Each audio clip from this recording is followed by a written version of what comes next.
4th. Browns leading it by 7. Nick Chubb is going to take the handoff. The best missed tackle in the history of the sport came right here because Chubb should have taken a knee. Instead, he scores. Browns miss the extra point. They're leading at 30-17. Jets get it back. They need to score quickly. Rex, where the actual heck is the defense? I have no idea. Is that in Baltimore or is that Cleveland? Like, are you kidding me? Both these teams don't know what the hell they're doing. Corey Davis, 66 yards. It's a 6-point game. RC, no one ever recovers onside kicks anymore, right? Unless they're kicking against the Browns. We got two teams that don't ever want to win ever, and the Browns are giving the Jets a chance. Yeah, that was Amari Cooper out there for Cleveland. Jets get it back. 25 seconds to go. 3rd and 10. Joe Flacco. Garrett Wilson is the best player that ever lived. Jets take an extra point. They take a 31-30 lead. Browns are stunned. They can't believe it. 13 seconds left. Browns trying to get in field goal position. Jacoby Brissett.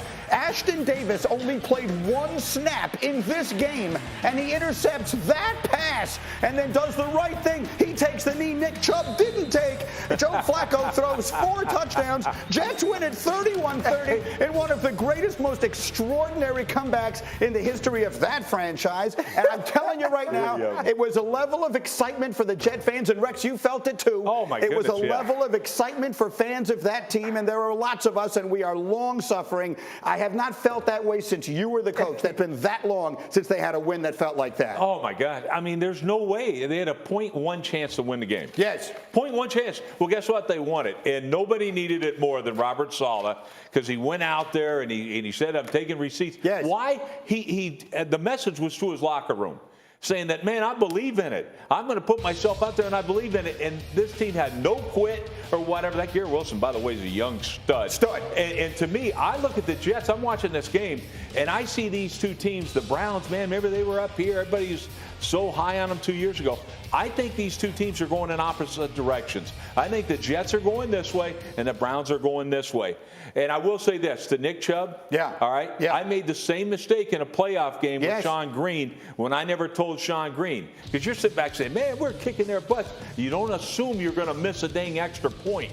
All right? That's another thing right here. So, I mean, they don't tell this guy to take a knee, and I would have made the same mistake. I wouldn't have told him. Dan Orlovsky, you and I were on a flight to Las Vegas together to do the draft before we knew who was going to take who. And you said to me, Garrett Wilson was the best player in this draft. And here it is, 2 games in, and he is now the best player in the National Football League. Can I get your analysis, please? He's a stud. Greeny, the rookie target record is 167 targets. Garrett Wilson should break that. If I was the Jets, I'm throwing him the ball at least 10 times a game. And in that last drive, we were watching it out here because of the Monday Night Football game. We're all sitting together watching it. In the last drive, I was saying, just throw the ball to 17. Just find 17 and throw the ball. You'll win the game if you do. And sure enough, they did. I don't think he was covered all game yesterday. I obviously think he's he's the best Jets offensive player in 20 years. I mean, he's going to be the next Justin Jefferson superstar at wide receiver. Yeah. I mean, Curtis Martin, whatever. That's not getting into that. RC, I mean, was that the greatest win in recent memory? The greatest win of all time? The greatest game ever played? How? It's none of those things. It's absolutely none of those things. Okay. But someone did jump in the DeLorean and find us 2012, 2013 playoff Joe Flacco toward the end of that game. And when you look at this team, I think the one thing Rex has always asked from the Jets, at least under Robert Saleh, was to play with energy, right? Play with some passion. If you're a defensive coach, defensive coaches get teams to fight. And yesterday, the New York Jets fought. And when you think about Garrett Wilson, I got an opportunity to meet him when he was a kid. He was in high school. All of the stuff you see now, you saw then. He's an absolute stud, and the one thing he can do is uncover. So whether it's Joe Flacco or Zach Wilson, dude is going to be open, and he's someone you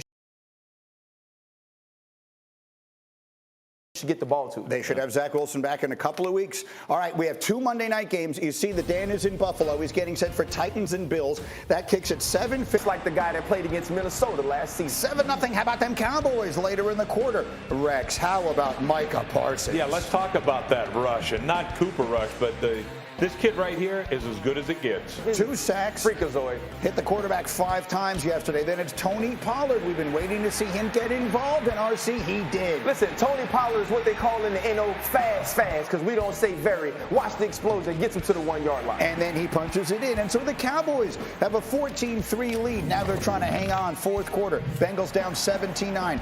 4th quarter, 4th down play, and they're looking for Jamar Chase. We know exactly where this ball was going to go. Jamar Chase with a tough catch, moved the sticks. Now, Joe Burrow, he had a tough day because his offensive line still stinks, but he found a way to get 2nd down here. He finds T. Higgins in the corner of the end zone, so they're within a 2-point conversion, and now he's got Tyler Boyd wide open for the 2 points, so the Bengals tie it up. Under a minute to go, Rex. Does Cooper Rush have what it takes in the final moment to put together the drive? No, he doesn't. Yes, he does. Oh, my goodness, he does. He floats that one. We're done. 1st down for the Cowboys, and then he's looking for C.D. Lamb. Who knew the cure to Mike McCarthy's clock management issues was Cooper Rush? And then finally, 3 seconds left. Jerry Jones says, I told you, 1 + 1 = 3.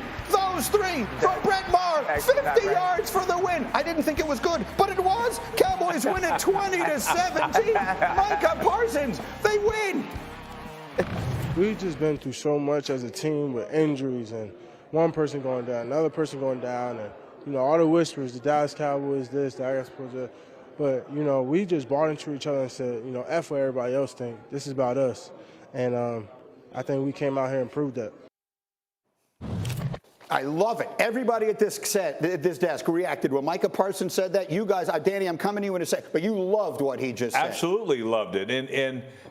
But it's funny because I thought they were absolutely done. Yes. Because Cooper Rush ain't no Dak Prescott. Right. I don't care or whatever. But I will say this. They won that game because of him. Yeah. Because of him. He's the best defensive player in the league, like hands down. And so to me, he took it on himself to say, no, all right, I'm going to shut everybody up. If he just rushed the passer on every snap, what would he do? Lead the league in sacks and break the all-time sack record. So, Danny, let's do it. Usually I turn to you for quarterback conversation, but this team yesterday was led by that guy, number 11. Show me how he did it. And dominant off the edge. And Rex is right. They won the football game because of him. He was the best player in the NFL yesterday, and his ability to totally wreck offensive game plans and wreak havoc on an offensive scheme is incredible. And you look at 3rd and 4. I mean, that's him off the edge. They don't block him. They don't even try to handle the protection. This is him up at top. It's 1st and 15. And it's one-on-one versus a left tackle. There's no shot that you are going to block him one-on-one with the left tackle. Now he's down at the bottom of the screen. They've got to create one-on-one matchup. Spin, plays over. I mean, here's the thing, Greeny. Joe Burrow is not absolved of any type of performance right now, but Micah Parsons and the way that Dan Quinn is using him to not only free him up, but to make sure he's in position to end the game, wreck the game, is one of the most impressive things going on in the NFL this early season. And look, I'm not the kind of person who ever says, I told you so. Yes, you are.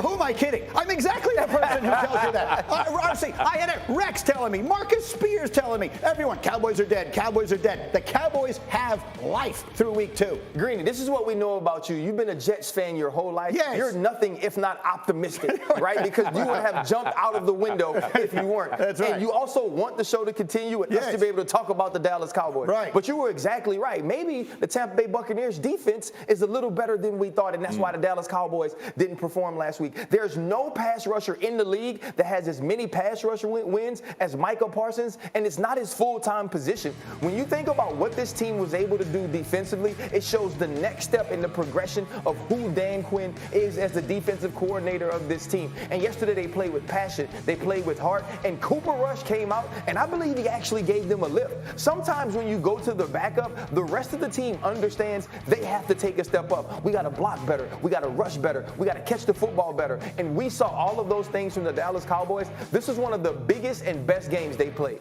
Yeah, I look at this is why I said that you're not going to go out and trade for a backup quarterback. Yeah. You know, like you're not going to mortgage your future for now because, look, if this guy can win half the games and get it to where Dak Prescott is, that's fine. I still think it's over because I'm not that impressed with that team. Well, I mean they're I'm really that not, impressive. But that this Micah Parsons, like, Eagles could lose. Eagles could easily lose tonight to Minnesota, and then the Cowboys get the Giants on Monday Night Football next week. The Cowboys could be sitting in first place of the division by the time we wake up next Tuesday morning. Now, Dan, having just said that, let's move to the next quick order of business here. Joe Burrow. I mean, the world fell in love with this kid, and for all the right reasons last year as he led Cincinnati to the Super Bowl. But if anything, their offensive line looks worse. What happened in Cincinnati? Yeah. 90% of what's happening in Cincinnati is directly tied to their bad offensive line. He's on track for 111 sacks. He got 52 last year, folks. And this offensive line is getting him hit faster this year than he did last year. There's moments, Greeny, where you sit there and go, that first clip that I showed, Micah Parsons comes unblocked. That's our plan. We're going to make sure that everybody else on the Cowboys defense is blocked but Micah Parsons, and then we're going to solo block him a ton. So I don't love what they're doing protection schematically wise. But there's also moments that he has been hit so much that when they do actually have good protection, he plays so sped up because he's anticipating the pressure getting to him that you sit there and go, that's not the same guy right now. He'll get there, but he is very much so allowing the pressure to dictate how he's playing. He's feeling the rush. We will come back to them. There's a lot more to say about Joe Burrow, who obviously became one of the huge stars in the NFL. But I'm not going anywhere else until I show you what happened yesterday in Cleveland. Here we go. Jets and Browns. Joe Flacco. We begin with just over 2 minutes.